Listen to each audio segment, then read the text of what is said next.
Prototyping an indoor-outdoor chair, starting off with the seat portion, approximately 24 by 24 square, using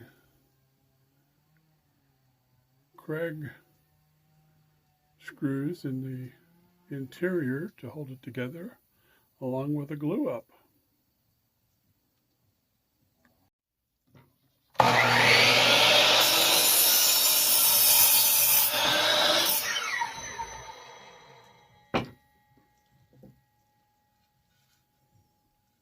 Now to clean up.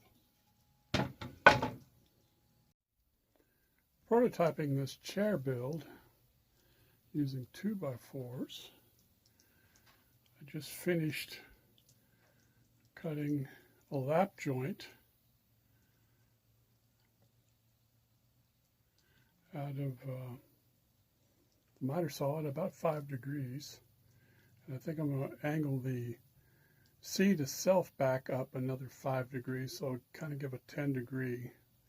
Play with that for a little bit until we find something that's comfortable.